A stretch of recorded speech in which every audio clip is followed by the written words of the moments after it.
You ever been humiliated so hard your ears start ringing? Yeah, that was me, standing in the middle of a ballroom that smelled like champagne and fake smiles, while my daughter-in-law decided tonight was the night to make me a punchline. "Jennifer, sweetheart," she said, loud enough for the entire damn table to hear, "you sure you're okay standing that long? We don't want you breaking a hip before cake." And just like that, laughter. Not the cute kind, the sharp kind, the kind that slices. I felt my jaw lock. Now, let me tell you something about me. I am not fragile. I am not confused. And I sure as hell am not some dusty decoration you park at a wedding for aesthetic. But they thought I was. Oh, they thought wrong. The reception hall was glowing gold, crystal chandeliers, white roses everywhere, one of those string quartets playing soft enough to sound expensive. My granddaughter, Lily, looked beautiful, like an angel dipped in sunlight. I won't lie, my heart swelled seeing her like that. But her mother?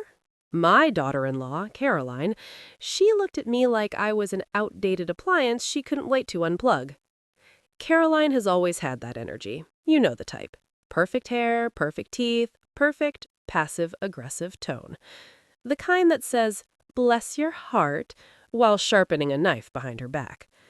I was sitting quietly, minding my business, when Caroline leaned over during cocktails. "You know, Jennifer, weddings are really more for the immediate family." I blinked. "I am immediate family." She gave that tight little smile. "Well, technically." Technically, I raised her husband while working 2 jobs. Technically, I paid for his first car. Technically, I kept the lights on when his father ran off. But sure, technically. It escalated during dinner. She started talking about modern families and fresh starts. Then she turned to me. "And we're just so grateful that the older generation knows when to step back and let us lead." Oh. Oh, we arguing now? I set my fork down slow. "Lead?" I said. "Sweetheart, you've been leading for 5 years and all I've seen is debt and drama." Silence. Forks paused midair. Caroline's smile cracked. "Excuse me?" "You heard me." My son David shifted uncomfortably. "Mom, let's not—" "No," I said calmly. "Let's." Caroline's voice went sugary sweet again. "Well, Jennifer, some of us don't live in the past." And there it was. The whole table leaned in. I smiled right back at her. Funny, because some of us don't live off it either. That one landed. Hard. See, here's what nobody at that wedding knew. Caroline thought my money was already theirs. They'd been living in a house technically under a trust I funded. She liked to pretend I was just sitting on a rocking chair somewhere knitting doilies. What she didn't know, I had made changes. Major ones. And tonight? Well, tonight was strategic. Caroline stood to give her speech. She talked about love, about unity, about building something new without old baggage. Then she glanced at me. "And sometimes," she said sweetly, "we have to let go of the older generation's control so the next one can thrive." That wasn't subtle. That was a direct shot. People turned to look at me, waiting for me to shrink. I didn't. I clapped. Slow. Measured. And smiled like I knew something they didn't. Because I did. Dessert was being served when I saw him walk in. Black suit, leather briefcase. Calm, precise, right on time. Caroline noticed too. Her brows furrowed. She leaned toward David. "Why is Mr. Thompson here?" "Oh, honey, you about to find out." He wasn't just any lawyer. He was my lawyer. And he didn't come for cake. He came for a statement. The DJ tapped the mic. Ladies and gentlemen, may I have your attention for just a moment?" Mr. Thompson stepped forward. Caroline looked confused, then irritated, then nervous. And that's when I finally took a sip of champagne and whispered, You really thought I was just the old lady? The lawyer cleared his throat. On behalf of Ms. Jennifer Hayes. And that's when the room went dead silent. The room went so quiet you could hear the ice melting in people's glasses. Mr. Thompson adjusted his cufflinks like this was just another Tuesday. On behalf of Miss Jennifer Hayes, he said calmly, I've been asked to make a formal announcement regarding the Hayes Family Trust. Caroline's face drained. The what? She snapped. I leaned back in my chair like I had nowhere else to be. The trust, I repeated softly. The one funding your lifestyle. A few guests shifted uncomfortably. My son, David, looked like he wanted to evaporate into the floor. Mom, he hissed, what is this? I didn't look at him. Accountability, I said. Mr. Thompson opened his briefcase. Papers, stamped, signed, sealed. Effective immediately, he continued, the Hayes Family Trust has been restructured. Caroline let out a tight laugh. This is inappropriate. This is a wedding. He didn't even glance at her. As per the updated terms, the residential property located on Hawthorne Drive, Caroline froze. That was their house. Will revert to sole ownership under Miss Hayes. Gasps. Actual gasps. David stood up. That's our home! I finally looked at him. No, sweetheart, I said calmly. It was a privilege. You can't do this, she snapped, voice cracking. We renovated that kitchen. With my equity line, I replied. You said it was for Lily's future. It is, I said, just not the way you assumed. Her hands started shaking. You're humiliating us. I tilted my head. Didn't seem to bother you 5 minutes ago. That one hit. Mr. Thompson continued. In addition, all discretionary distributions previously allocated to David Hayes and spouse have been suspended pending financial review. Translation: allowance revoked. Caroline's eyes were wide now. Financial review? What review? Oh, honey, you thought I didn't notice the consulting business that never consulted anyone? You thought I didn't see the withdrawals, the luxury vacations, the designer handbags? You thought I was old. Old does not mean blind. Mom, David said, jaw tight, you're doing this because of a few jokes? I laughed. That laugh wasn't warm. This isn't about jokes. This is about disrespect. Caroline scoffed. You're punishing us because you can't handle not being in control. I stood up slowly. Let me tell you something about standing up at 68. It's powerful when you don't rush. You built your little kingdom on my silence, I said evenly. You mistook patience for weakness. Caroline's voice got sharp. We don't need your money. The entire room turned to her, because everybody knew that was a lie. Mr. Thompson cleared his throat again. One final note. Caroline whipped toward him. There's more?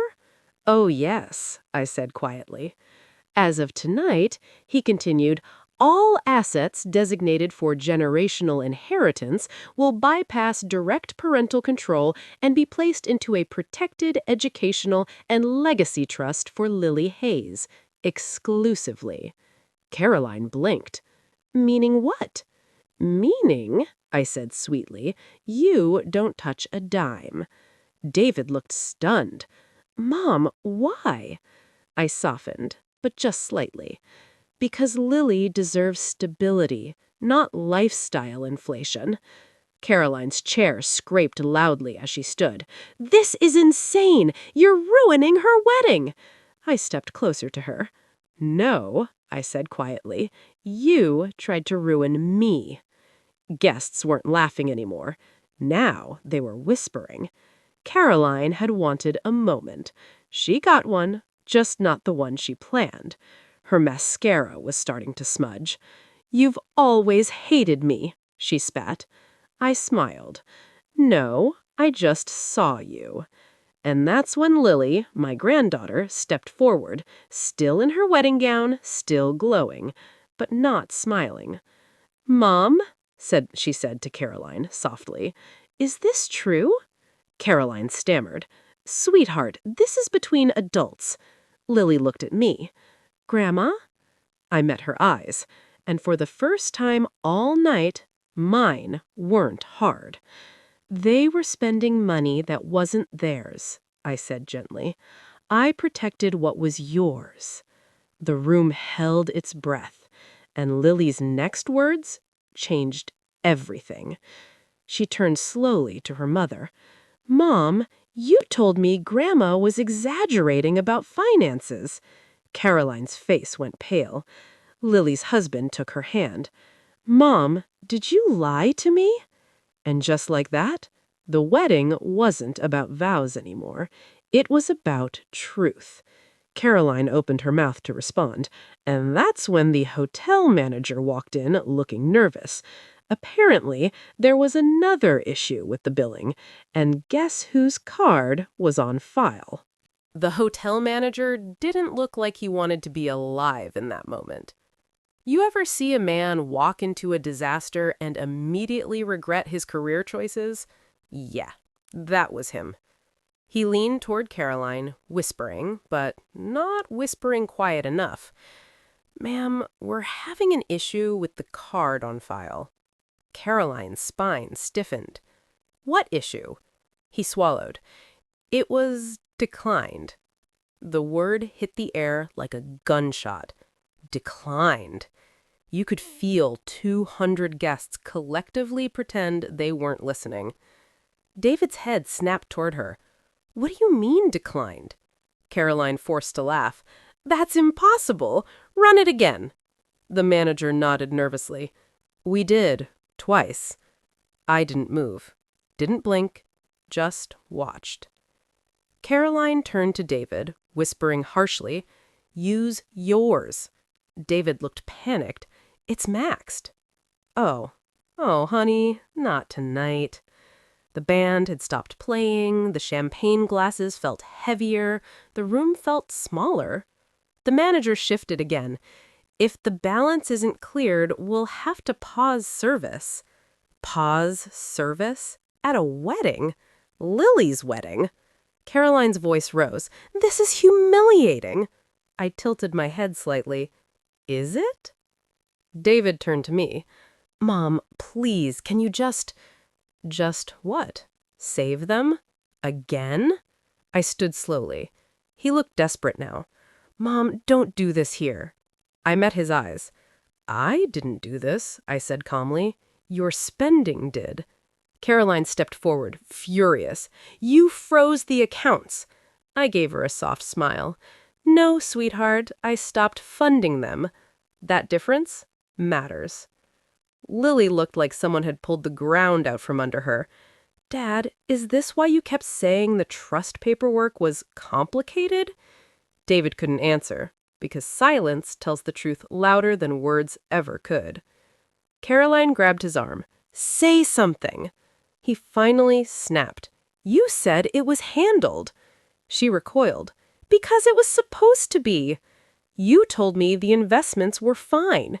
"They were until she, not Mom, not Jennifer, she." I laughed softly. "You're blaming me for your overdraft fees now?" Mr. Thompson stepped forward again, professional as ever. "For clarity," he said evenly, "the trust's restructuring did not affect personal credit accounts. Those were independent liabilities. Translation? Their mess wasn't my doing." Caroline's confidence cracked in real time. Guests weren't whispering anymore. They were staring. This wasn't a wedding reception. This was a financial autopsy. David ran his hands over his face. "How bad is it?" he muttered. Caroline didn't answer, which was answer enough. He looked at me differently then. Not angry, not defensive, Just scared. Mom, are we broke? I didn't sugarcoat it. You've been living above your means for 3 years. Caroline exploded. We were maintaining a standard. With borrowed money, I replied. Lily's voice cracked. Mom, you said your grandma was controlling, that she was holding money over us. Caroline's eyes filled with tears, the strategic kind. She's manipulating this. She wants power. I walked toward my granddaughter. Not fast, not dramatic, just steady. I don't need power, I told Lily gently. I needed accountability. Her husband squeezed her hand tighter.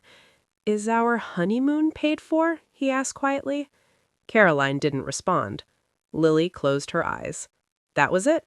That was the moment her illusion shattered. The manager cleared his throat again. We do require payment, ma'am. Caroline looked around the room, searching for rescue. There wasn't one. David looked at me again. This time, not as a son demanding help, but as a man realizing he'd been lied to. I reached into my purse, and the entire room inhaled. I pulled out a black card, placed it calmly on the table. Caroline's shoulders dropped in relief. David exhaled. But I didn't slide it toward the manager. I slid it toward Lily. This, I said softly, is yours. Caroline froze. What are you doing? I kept my eyes on my granddaughter. You decide if you want to save tonight. The room felt electric. Lily stared at the card, then at her parents, then at me. Tears welled up, not from embarrassment, from betrayal. She picked up the card slowly and said something I never expected. Grandma, if I use this, does that mean I'm choosing a side? I swallowed. No, I said gently. It means you're choosing the truth. Caroline stepped forward sharply. Don't you dare.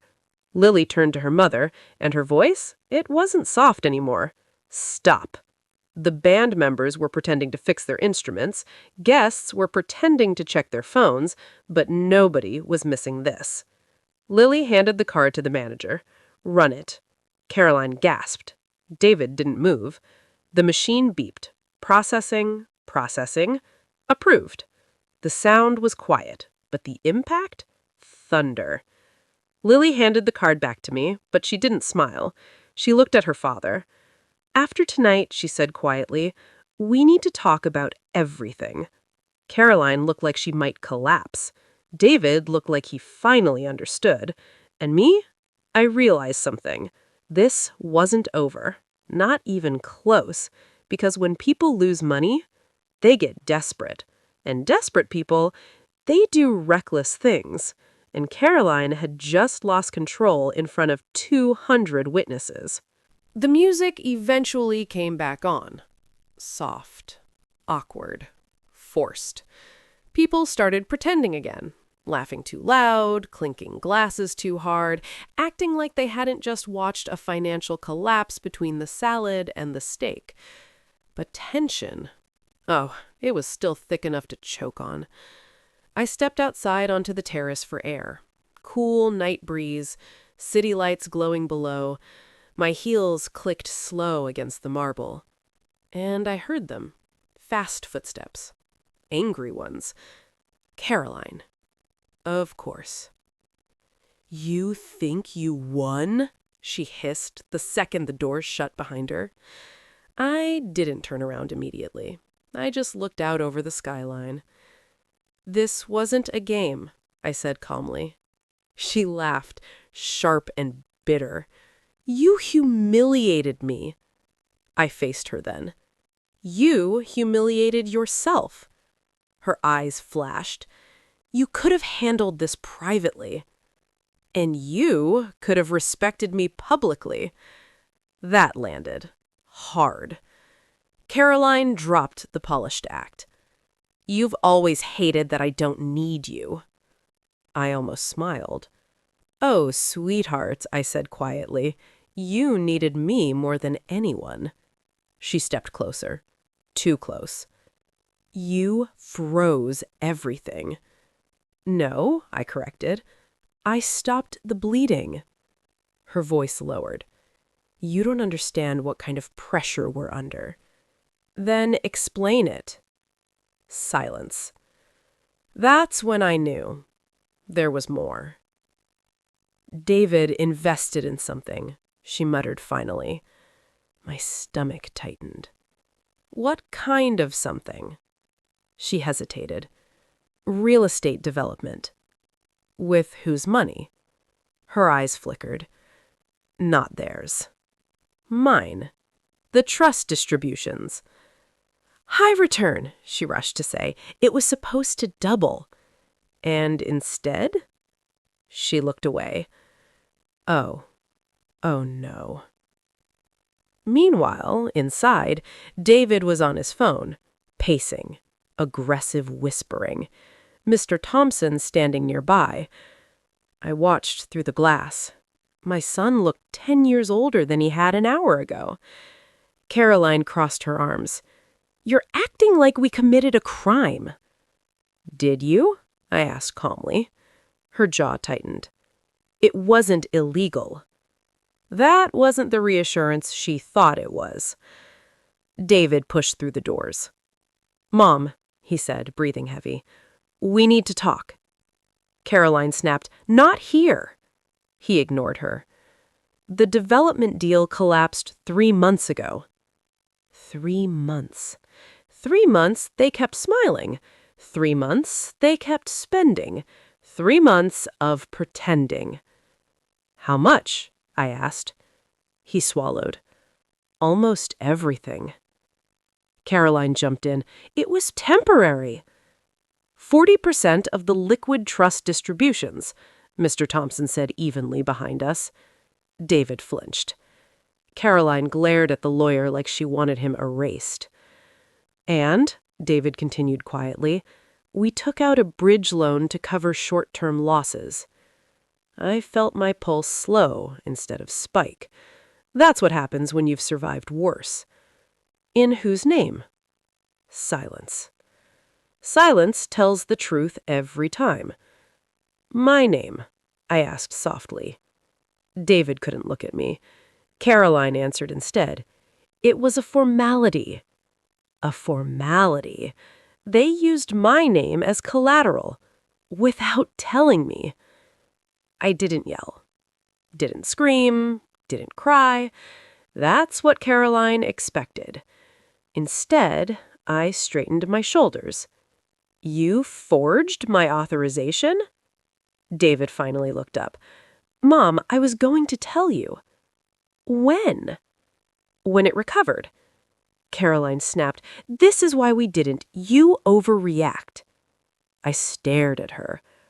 Overreact?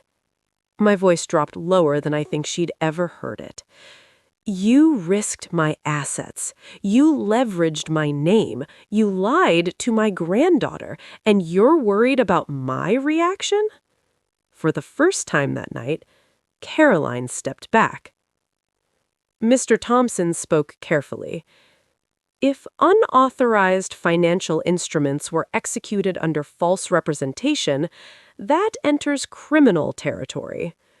Criminal. That word hits different at a wedding. David's face went pale. Caroline's composure shattered. You wouldn't, she said to me, you wouldn't send your own son to jail. There it was, the guilt play. The emotional blackmail, the assumption that motherhood equals weakness. I stepped closer. I protected you for 35 years, I said to David, from your father's mistakes, from your own impulsive decisions, but I will not protect fraud. Caroline looked terrified now. You should have stayed quiet, she whispered. I smiled faintly. You should have stayed honest. Through the glass, Lily was watching. She had seen enough. She stepped outside, wedding dress flowing, mascara slightly smudged, eyes clear. Is it true? She asked her father. David's silence answered again. She nodded slowly. So, when you said Grandma was controlling? He closed his eyes. Caroline tried to grab her hand. Lily pulled away. No. Just that. No. And that one word ended a chapter. Music started again inside. People were pretending again, but nothing was normal anymore. David looked broken. Caroline looked cornered. And cornered people, they don't surrender. They strike. She leaned toward me one last time and whispered, "If you push this, you'll regret it." I didn't flinch. I already regret trusting you. Then my phone buzzed an unknown number. I almost ignored it. Almost. But I answered, and the voice on the other end said, "Ms. Hayes, this is federal lending compliance. We need to verify a signature connected to a multi-million-dollar guarantee." My blood ran cold. Multi-million. Not thousands, not hundreds. Millions. I slowly lifted my eyes to Caroline. And she knew. She knew I knew. And that was the beginning of her real nightmare. The terrace suddenly felt 10 degrees colder. "Ms. Hayes," the voice on the phone repeated, "we need confirmation regarding a personal guarantee attached to Hawthorne Development Group." I didn't break eye contact with Caroline. "What amount are we discussing?" I asked calmly. A pause. $3.8 million. $3.8 million. The air left my lungs slow. Not panicked, not dramatic. Measured. Because panic gives people power, and I wasn't handing her any more of that. "I did not authorize any multi-million-dollar guarantee," I said evenly. Caroline's face went ghost white. David looked like he might actually faint. "Understood," the voice replied. "Then we may be dealing with a falsified signature. We'll need you to come in." Falsified. There it is. I ended the call. Silence. Heavy. David's voice cracked. "Mom, I can explain." "Please do," I said. Caroline jumped in fast. "It wasn't like that." "Oh, was it a magical accident?" She snapped, "We thought the project would recover." "That's not what I asked." David ran a hand through his hair. "It was temporary leverage. The bank needed collateral to extend the loan." "In my name?" He nodded once. "Barely." "And you signed it?" He hesitated. Caroline answered for him. "I handled the paperwork." There it is. Mr. Thompson stepped forward slowly. "Did you have power of attorney?" Caroline's silence said no. He adjusted his glasses. "Then this is not a financial misunderstanding. This is felony fraud." Felony. At a wedding reception, with string lights twinkling in the background like we weren't talking about prison time. "You're blowing this out of proportion," Caroline snapped. "Families fix things." "Families don't forge signatures," I replied. David looked wrecked. "Mom, if you report this?" "If?" I repeated softly. Caroline's voice went cold. "If you do this, you destroy your son." I stepped closer to her. "No, you did that when you decided my name was disposable." She tried a different tactic. Tears. Fast, dramatic, strategic. "We were trying to secure Lily's future." "By risking mine?" I shot back. David finally exploded. "Stop it, both of you." We both turned to him. He looked like a child again, cornered, ashamed. "Caroline said it was standard. She said everyone does it in development deals." I raised an eyebrow. "Everyone commits federal fraud?" Caroline hissed, "It wasn't supposed to fail." And there it was, the truth. It wasn't a mistake. It was a gamble with my life's work. The terrace doors opened again. Lily. She had heard enough. $3 million? She whispered. No one answered. She looked at her mother. You lied about a business dip. This isn't a dip. This is a crater. Caroline reached for her. Sweetheart. Don't, Lily said firmly. Her husband stepped beside her, protective. Is our name attached to this? He asked calmly. Mr. Thompson shook his head. No, the liability sits with Ms. Hayes, unless formally contested. Caroline's eyes snapped to me. Unless I contested it, which meant lawyers, which meant investigation, which meant exposure. Caroline grabbed my arm. Low voice, urgent. You report this and the press will eat us alive. Lily's wedding will be remembered for a scandal. Is that what you want? I looked down at her hand gripping me, then back up at her. You threatened me 10 minutes ago. Now you're begging. Her mask cracked completely. You owe David. I laughed. Not kindly. I owe him honesty, not immunity. David's voice was shaking. Mom, please give me a chance to fix it. With what money? Silence. Again. Always the silence. Mr. Thompson spoke gently. Jennifer, if we don't respond proactively, the bank may pursue direct enforcement. That includes asset seizure. Asset seizure. My properties? My accounts? Everything I built because of their arrogance. I looked at my son, and for a second, I saw the little boy who used to hold my hand crossing the street. Then I saw the man who signed away my name. 2 different people, 1 choice. Caroline whispered urgently, Think about your legacy. I smiled slowly. I am. I turned to Mr. Thompson. Start the dispute process first thing Monday. Caroline inhaled sharply. David staggered back like I slapped him. You're reporting it? He breathed. I'm correcting it. Caroline's composure shattered. You self-righteous. I cut her off with one look. You mocked me tonight. You treated me like I was outdated, irrelevant, replaceable. I stepped closer. But I'm the only reason you're not already bankrupt. The truth hurts different when it's public. Lily was crying quietly now.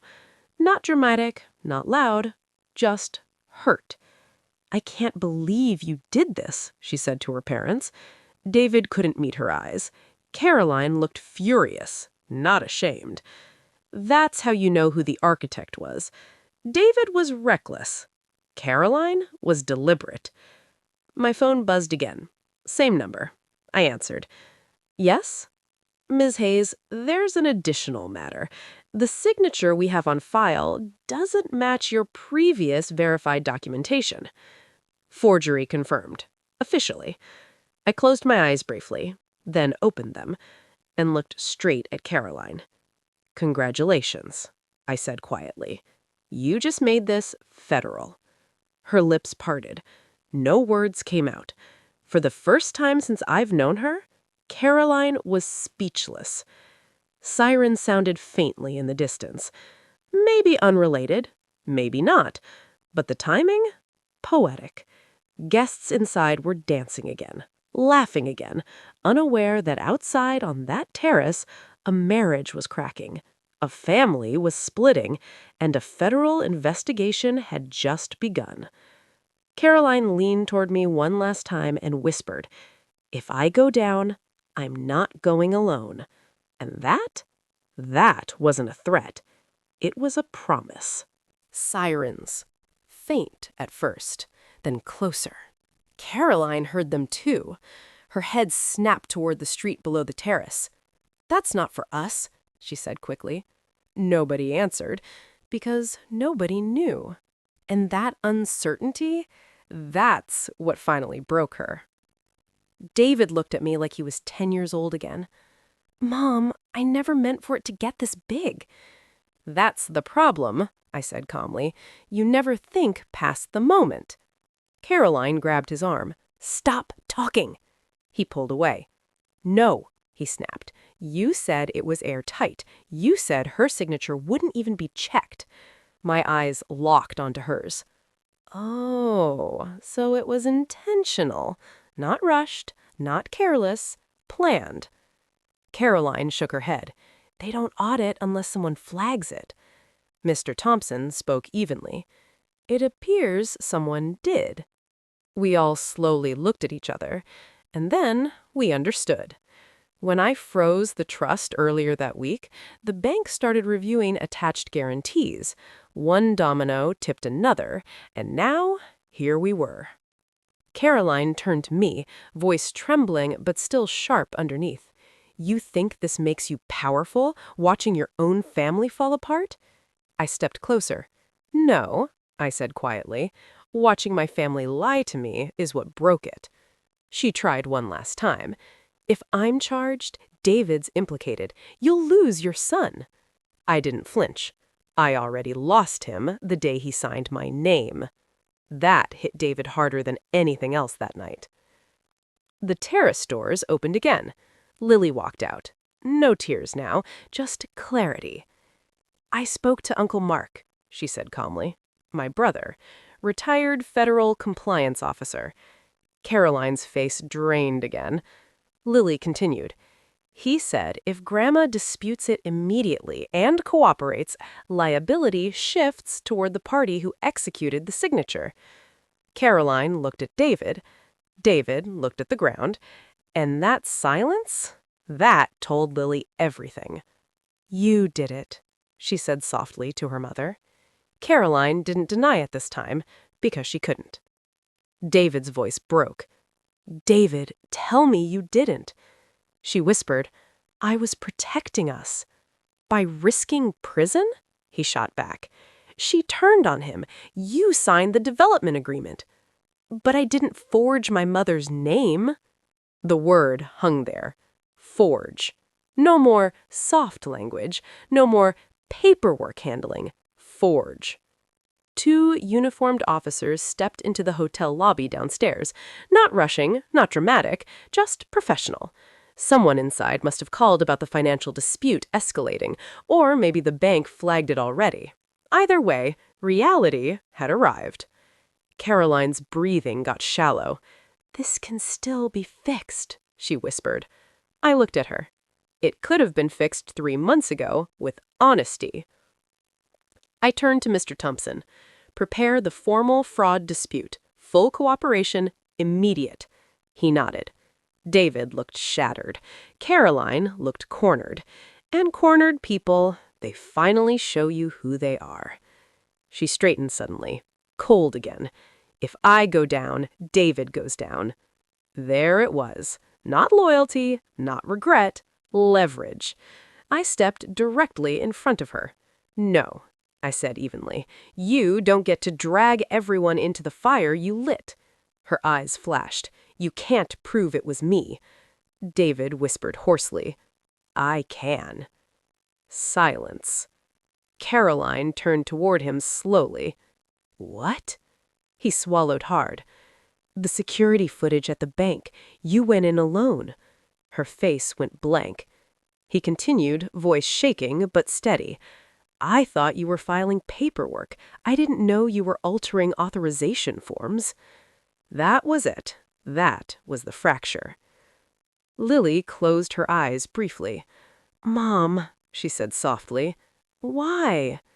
Caroline's voice cracked for real this time. "I didn't want to lose everything." Lily's answer was quiet. "You already did." The officers didn't arrest anyone that night. There were procedures, paperwork, investigations, but the process had started, and once it starts, it doesn't unring. David stayed behind on that terrace long after Caroline was escorted inside to discuss documentation. He looked at me. "I ruined everything." I stepped closer. "No," I said gently. "You made a choice. Now you make the next one better." He broke then. Not loudly, not dramatically, just a man realizing consequences don't care about excuses. Inside, the band started playing Lily's favorite song again. Her husband took her hand. She looked at me. "Grandma, will you dance with me?" I smiled. "Always." We walked back into that ballroom together. Heads turned, whispers started again, but this time I didn't feel small. I felt solid, unmovable. Lily wrapped her arms around me before stepping into the dance floor. "Thank you," she whispered. "For what?" "For not letting them gamble my future." I kissed her forehead. That's what matriarchs do. Later that night, as the reception wound down, Caroline passed me one last time. No smirk, no superiority, just exhaustion. "You won," she said quietly. I shook my head. This was never about winning. She looked confused. It was about respect. She didn't answer, because she finally understood. 1 year later, the investigation concluded. Forgery charges were filed. Caroline took a plea deal, probation, financial penalties, permanent record. David cooperated fully, avoided charges, lost most of what he thought he built. But he started over, without shortcuts, without borrowed names. Lily finished grad school, fully funded through the Protected Trust, and me, I downsized the Hawthorne property, sold it, invested smarter, cleaner, safer. Because power isn't loud, it's prepared. You see, people think aging makes you weaker, slower, easier to manipulate. But here's the truth. We've survived enough storms to recognize a hurricane before it hits. Caroline thought I was just the old lady at the wedding. What she forgot? I built the foundation they were standing on. And when she tried to shake it, she forgot one thing. I own the ground.